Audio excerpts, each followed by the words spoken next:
मित्रांनो नमस्कार। मित्रांनो, मुख्यमंत्री माझी लाडकी बहीण योजना या योजनाच्या तिसऱ्या हप्त्याची तारीख आज राज्याचे महिला व बाल विकास मंत्री आदिती तटकरे यांच्याद्वारे घोषित करण्यात आलेले आहे। ज्या महिलांना मागच्या पहिल्या हप्त्याचे 3000 रुपये मिळाले त्यांना 1500 रुपये मिळणार आहे। ज्या महिला लाभार्थ्यांना आतापर्यंत एकही रुपया मिळालेला नाही त्या महिला लाभार्थ्यांना 4500 रुपये मिळणार आहे। हे पैसे येत्या 29 सप्टेंबर रोजी रायगड महाराष्ट्र येथून राज्यातील लाभार्थी महिलांच्या खात्यात जमा करण्यात येणार आहे।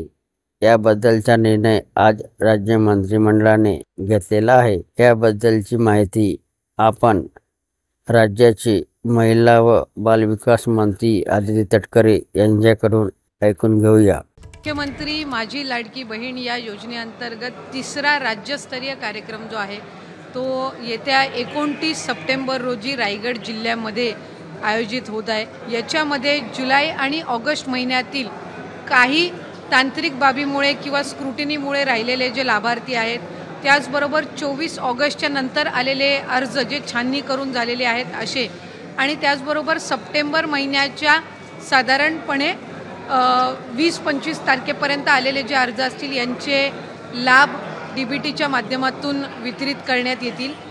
व्हिडिओ आवडला असेल तर चॅनलला सबस्क्राईब नक्की करा। जय महाराष्ट्र मित्रांनो।